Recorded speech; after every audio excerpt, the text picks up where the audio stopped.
Hi everyone, welcome back. I have a wonderful Hanukkah story to share with you. It is called Latkes, Good to Eat, a Hanukkah story. It is written and illustrated by Naomi Howland.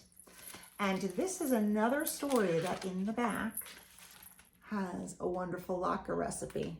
I think the last one that I shared with you did too. And I have tried both recipes and both are very good.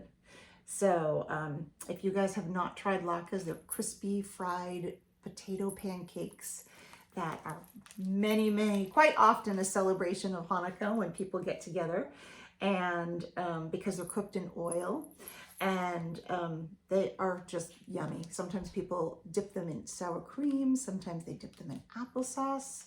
No matter how you eat them, they are a treat. So here we go. Latkes, good to eat.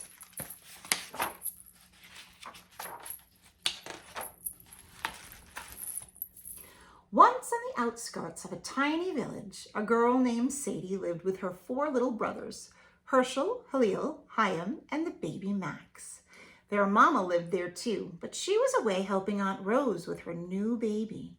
The family was so poor that the one coin in Sadie's purse never had another coin to keep it company. Their house was so drafty, the wind whistled through it like a train going to Moscow, and they were always hungry.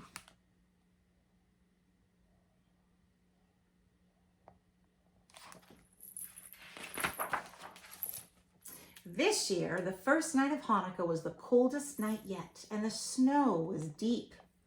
Sadie said, "Boys, go out and gather some firewood." "It's too cold outside," Herschel said. "You go." He pushed Halil to the door. "It's too dark outside," Halil complained. "You go." He pulled Chaim to the door. "But wood is so heavy," Chaim whined. "You go." He pointed to Herschel. Sadie sighed. "I will get the wood. Watch the baby until I return."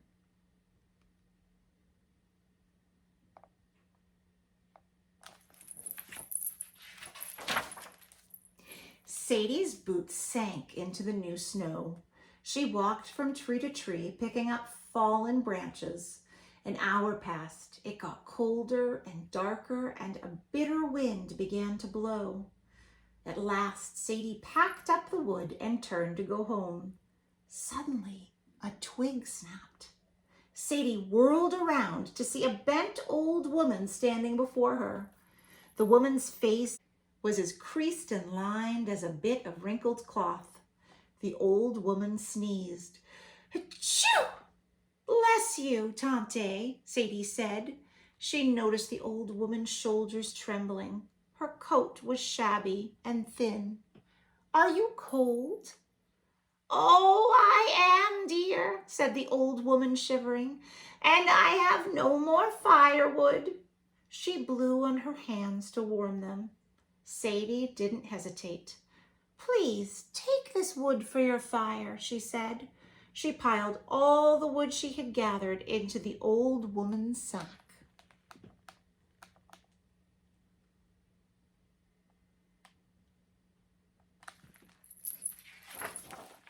Another random act of kindness, huh? "Oh, thank you," said the old woman. "You are a kind child. Now I have a gift for you." She unhooked a frying pan from her belt. "When you are hungry tonight, put this pan on the stove and say these words: 'Latkes, good to eat. Cook me up a Hanukkah treat.' When you are not hungry anymore, say, 'A great miracle happened here.'" "Thank you, Tante," Sadie said. "Never forget the words I have taught you," warned the old woman. "Keep them a secret. Only you may use my gift." With that, she hobbled off into the forest.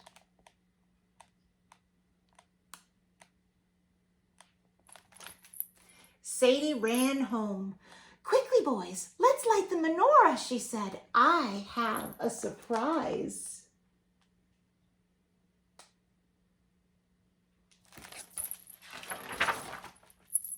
As soon as they had said the blessing and lit the first first candles, Herschel asked, "What's the surprise? And where is our wood?" asked Talil. "I met an old woman in the forest," Sadie explained. "I gave her the wood because she was so cold. And she gave me this frying pan." "What? A frying pan?" cried Herschel. "We don't even have a fire." "We don't even have any food," Chaim complained.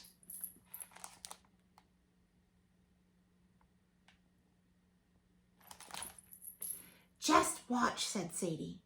She put the pan on the cold stove and whispered the old woman's words. "Latkes, latkes, good to eat. Cook me up a Hanukkah treat."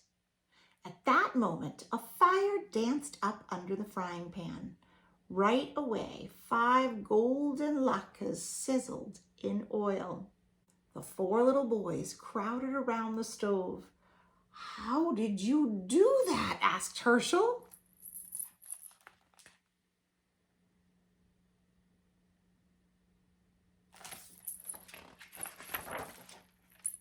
"The old woman told me not to tell," answered Sadie. As soon as she put the latkes on their plates, another 5 latkes sputtered in the pan. "Can I try?" asked Talil. "No, let me," Chaim pushed his brother aside. "No," said Sadie, "only I can use the frying pan." When the plates were heaped high with latkes, Sadie whispered, "A great miracle happened here," and the magic frying pan stopped cooking, just like that.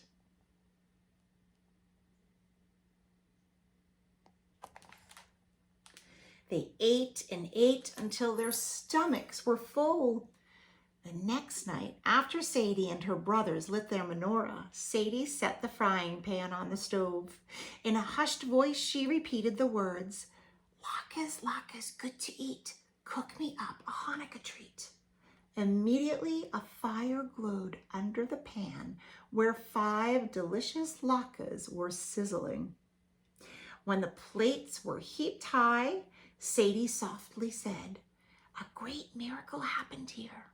The frying pan stopped cooking, just like that."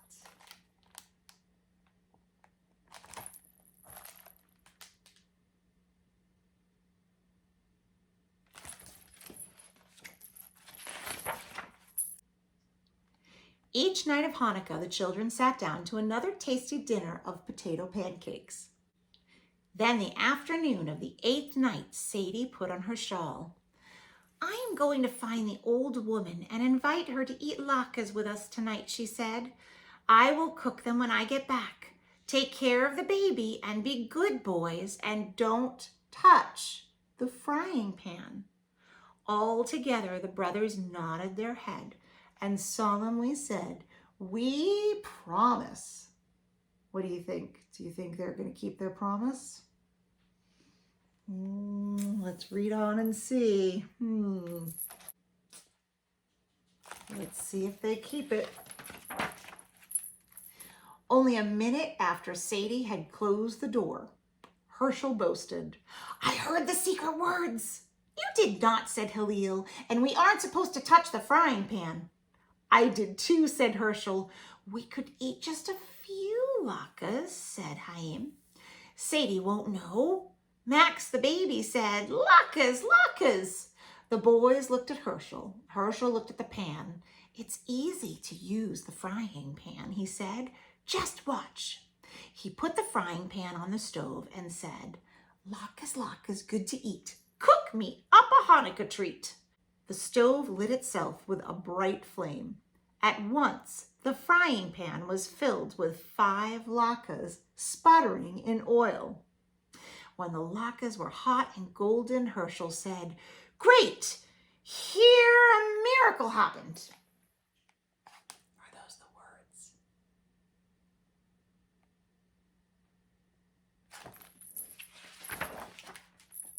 The frying pan began cooking 5 more latkes with tender centers and crisp, lacy edges. "We have enough, brother," said Hillel, but the frying pan kept on cooking. The little boys piled their plates high with latkes. Here great miracles happened, tried Herschel. The frying pan cooked up 5 more luscious brown flecked latkes.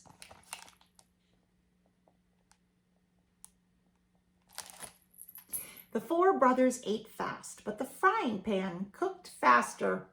Soon they had filled every dish, all the mixing bowls, and the wash tub with steaming hot latkes.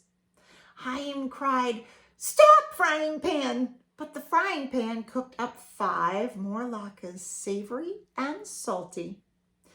"Happy green miracles here," Max yelled, but the pan kept cooking. The boys hid latkes in the cupboard and under the bed. They fed latkes to the cat.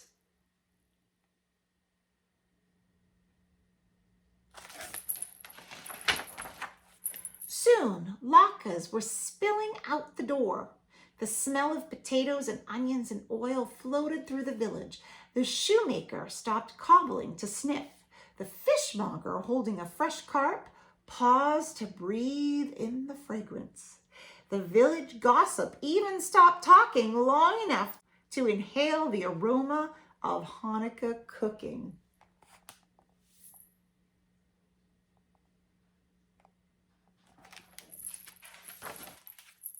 Meanwhile, Sadie had walked deep into the blue-shadowed forest.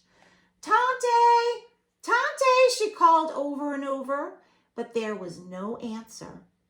Where could the old woman be? Soon the sun would go down, and Sadie needed to be home by dark to light the menorah. Now she wasn't sure she even knew the way home. Bony branches scratched the sky. Sadie shivered. "Tante!" she called again. The wind whistled through the dark trees. It carried a tantalizing aroma. There was a rustle of dry leaves, and the old woman appeared. Before Sadie could say a word, the old woman held up her hand for silence and sniffed the air. Sadie, too, breathed deeply. Potatoes, onions, oil, latkes. "Oh no," she cried. Following her nose, she began to run, with the old woman close behind.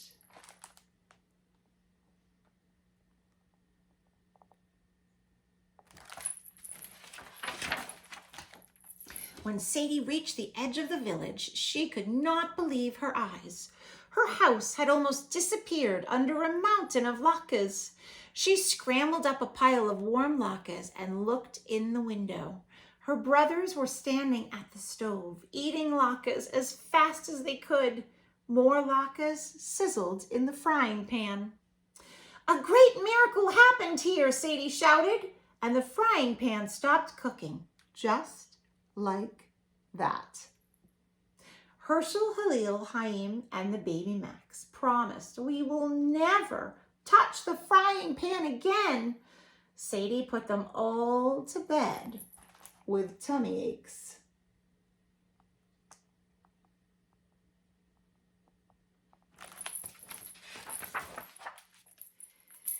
"But what will we do with all these latkes?" she wondered. "I could carry them away," said the village porter. "I could sweep them up," said the broom seller. "We could eat them," said someone else. It was Mama, home from helping Aunt Rose. "We'll have a Chanukah feast," said Sadie. "Everyone is invited."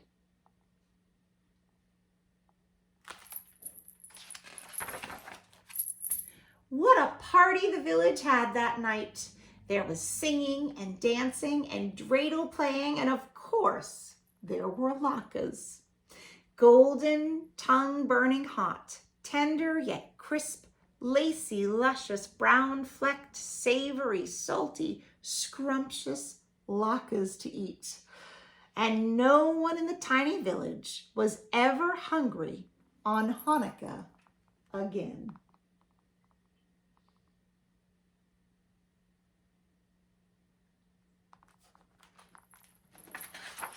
The end. And there is a little information I said at the, and I didn't tell you about this part. There's a little information about Hanukkah at the end of this book, and also Sadie's latke recipe. So that is a wonderful story. I really like latkes. Latkes good to eat. Hopefully you guys did too. I have a funny thing to tell you guys. If you heard me say Aunt Rose, I thought of this in my head as I was reading it to you. So, you know, Mrs. Poole originally comes from the East Coast. So on the other side, on where the Atlantic Ocean is where I grew up. And on that coast, we always say aunt. And when we moved out here, we noticed everybody said aunt, but it's just in my brain. So if you guys say aunt, you'll know what I'm talking about when I say aunt. So people have different ways of saying all sorts of things, huh? All right, so latkes good to eat. Hopefully you loved this story. I loved sharing it with you. Until next time, happy holidays and happy reading.